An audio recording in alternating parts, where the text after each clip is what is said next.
students, this is Dr. Madhu Kamra with a video lecture on I.A. Richards. Students, before I begin, let me tell you as to what is the contribution of I.A. Richards. I.A. Richards was a founder member of New Criticism. Now, what exactly is New Criticism? New Criticism is strictly word on page approach. It is also called close reading, and it is much different from what criticism was earlier before the arrival of I.A. Richards.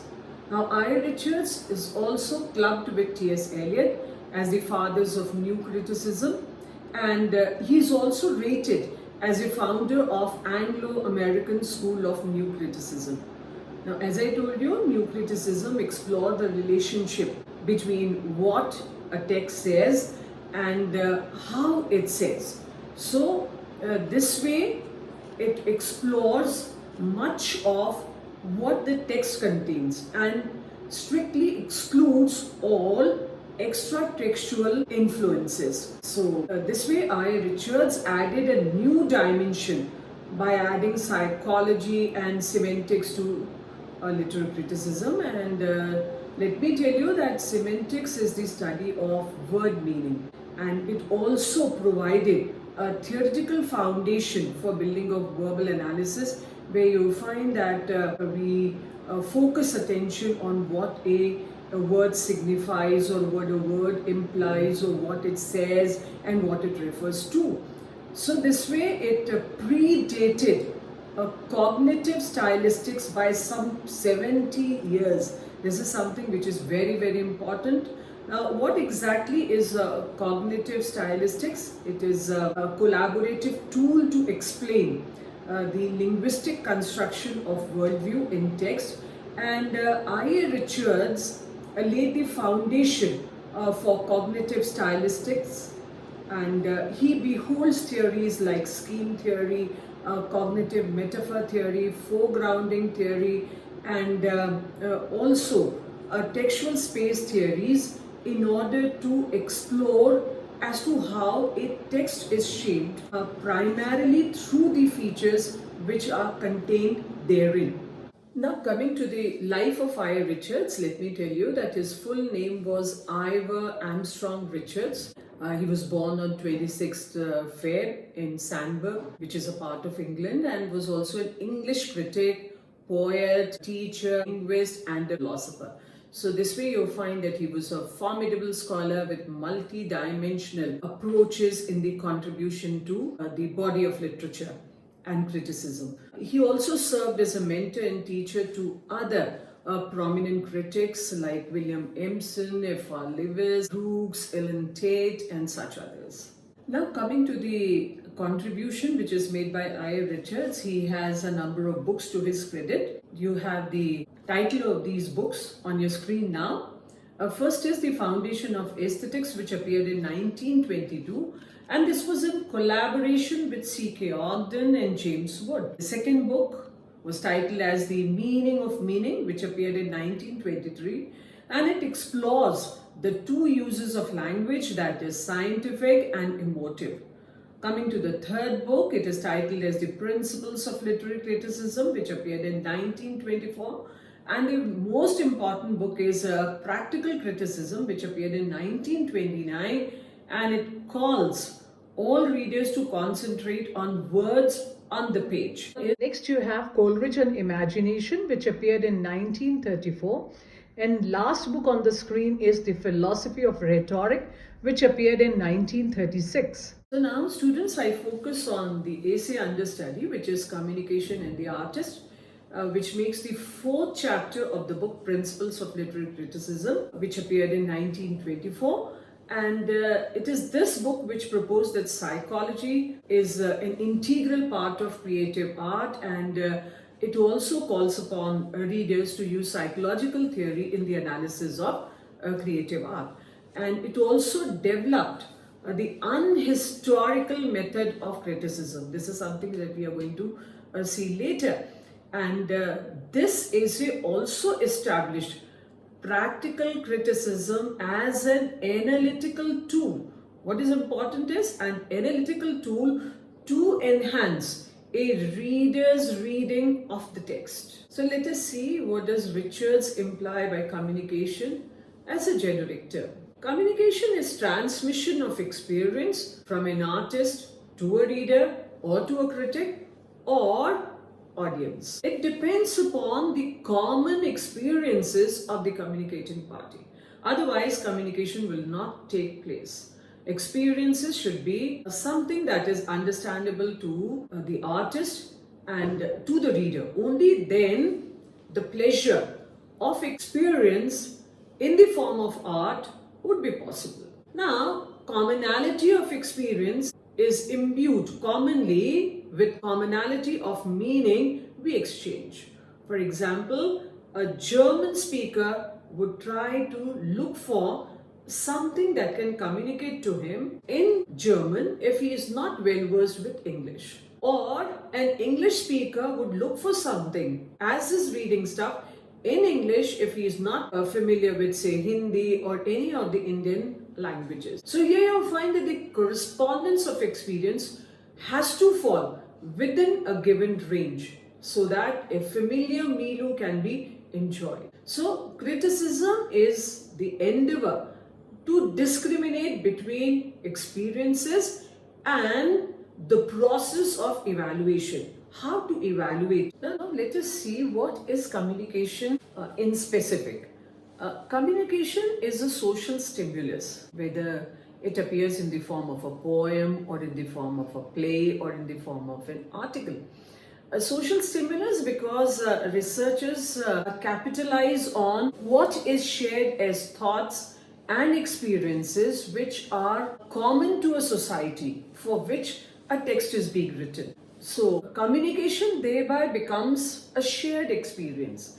That is what a writer as an artist presents before you is the probing into the thought which is otherwise commonly discussed and debated by people in general.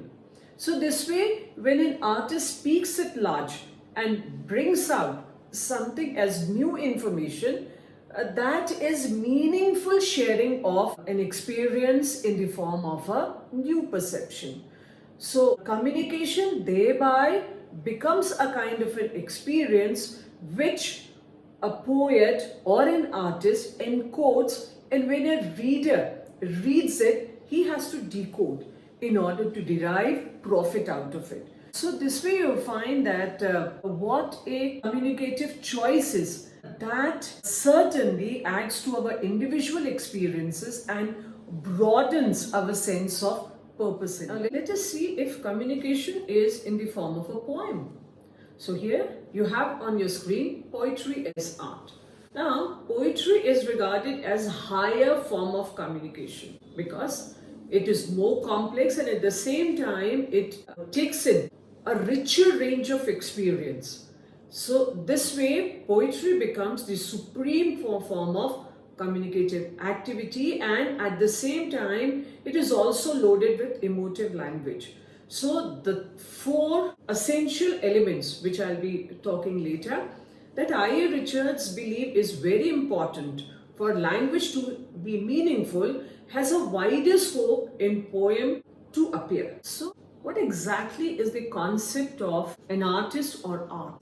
Now artists, you find they occupy a subordinate rank compared to poets, and you also find that artists are regarded to be mere communicators of experiences, because in this sense communication is defined as means to make common, to transmit, to import, or to put in word something that can give any of the ideas or thoughts or experiences, making the use of words effective. Now this way you'll find that artists as communicators, they represent one's thoughts and ideas as words complement the art, as it makes it easy to relate and acknowledge to something which we are familiar with. So this way you'll find that art is a formative experience. Now why is art called a formative experience? Let us see that. So, in what sense art is a formative experience? See, students, art gives meaning to our lives. It shapes who we are, and at the same time, it also tells us how to see the universe, how to feel the universe, and how to be a part of it. So, this way you'll find that it is also a producer of valuable attitudes. Now, this way you'll find that words carry wisdom and power to construct our mind as thinking agents. It also helps in the enlargement of the mind. That is, it produces thinking and also expands our perspective. So, this way you'll find that art introduces peace in an agonizing situation. That is, it clarifies what troublesome thoughts, ideas, by clarifying them, and at the same time, it also releases our tension. For example, in the poem Death Be Not Proud, or in the short story Catherine Mansfield, The Garden Party, you find that the fear of death is minimized. And one thing more which is important is that art is the chief mode of which the standard of responses can be made higher or lower. For example, you find that when you look into truth these days, you find that the power of the concept of truth is not as strong and emphatic as you find it in the Aces of Bacon. So this way, the shuffling of the content is also a responsibility of the artist, who depends upon the social atmosphere and thereby raises his perception. So I. Richards brought in some revolutionary ideas. He says that a poem is all about what a poet says in the form of a textual structure. This way, a poem has a personality of its own, and this can be best appreciated by the proper evaluation of the words which are used in it, because he believes that it is never what a poem says which matters, but what it is. So this way he emphasizes on the record of the experience in words, the tide of impulses which sweeps through the mind, and this is something that distinguishes a poem from various other genres. So a poem is certainly located in the mind of a reader, because poetry organizes our impulses and attitudes and gives it a certain order which makes us happy and makes our mind healthy. He also believes that doctrinal addition is a vice in poetry, because a poem should not be used in order to propagate an idea or to circulate a belief or to emphasize an intellectual doctrine, but rather it should be used primarily for entertainment, for refreshment, and at the same time for a good feel. Now he also gives various reasons that makes a poet fail in his task. First of all, a poet is not able to make a poem simple on surface, so that the idea can be easily communicated and a reader is not restricted or feels at discomfort in garnering the idea which is contained in it. Then it is very important that a poem should evoke some kind of sensibility. For example, when you read Robert Browning's My Last Duchess, you find that it fills you with sympathy for the Duchess, who was killed for no proper reason, and at the same time you also feel a kind of sympathy for the new woman who would soon walk into the life of the Duke, and you are also filled with a sense of hatred for the Duke, who is so inhuman in his attitude. Then the misinterpretation of figurative language. Whatever is suggested through figures, for example, the use of metaphor or the use of simile, it should evoke proper image. If at all the metaphor is not evocative, or if the simile does not conjure a right kind of image, then a poet fails. At the same time, you find that there are is talk of responses which are evoked If this is repeated again and again, for example, what Tennyson says in Crossing the Bar, if it is repeated time and again in any kind of death poem which is written, I'm pretty sure that the readers would not enjoy it. And lastly, the ideological preconceptions should not be raised again and again, because a poem should evoke into the reader a feeling to imbibe the goodness which is contained in it, or the values which are contained in it, or the social awareness which is contained in it. It should not be plainly and directly emphasized. Now let us see what are the requisites of a good work according to I.A. Richards. I.A. Richards, as I told you earlier also, that a communication of an artist should be effective no matter what the form of communication is. And then the vehicle of impulses should be operative. For example, when you read a poem, Ulysses, you can see what exactly Ulyssesian spirit is. What does Ulysses demand towards the sunset of his life, and what kind of energy he wants to use in order to make life constructive, even though he is almost on the threshold of death. So such experiences are worthy because it makes you realize that life is no sunset. Unless and until you have your breath, you need to use your energy to construct something. It can be in the form of expanding your wisdom or exchanging your wisdom with those around you. So this way it also helps you to reconcile the relationships which are otherwise irreconcilable. As I told you of the example of Dead Be Not Proud, where you find that the poet challenges death, and he says that one should not be afraid of death because this is inevitable, and once you encounter death, death is killed for all times. So this is something which is beautiful, and it appeals to the impulse of a person who say is suffering from a fatal disease, or maybe that who is not keeping up for a long time due to his frail health.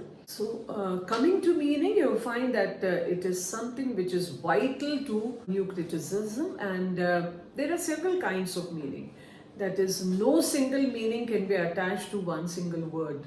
You have a literal meaning, you even have the applied meaning, and you even have a number of meanings which is the restricted version or the expanded version of it. For example, if you take the word run, which is a kind of a physical activity, but you also use the word run when you say that he runs an organization, and the way he runs an organization is something which is praiseworthy, and at the same time I'm exhausted running through life, when you want to say that your energy is sapping out and that you do not wish to live anymore. You're counting on your days as it has no spark left in it. So a single word can have a number of meaning, and the total meaning of the word is a blend of the meanings which are contributed to it. So your meaning depends on four factors which I. Richards have identified as sense, feeling, tone, and last is intention. So coming to the first factor, that is sense, I. Richard implies that it is important what a word says and how does that sense travel to you. What does it refer to? Or what a word describes or discusses when it is used. Now, second important factor is feeling, which I. Richard says expresses the emotion or the attitude or the interest or the desire of the artist to be communicated. It adds personal distinctiveness to what the speaker wants to say. And at the same time, it expresses what a reader intend to derive out of it. So the receiving element would be easier if the words are transparent in their feelings and it rests almost on the surface.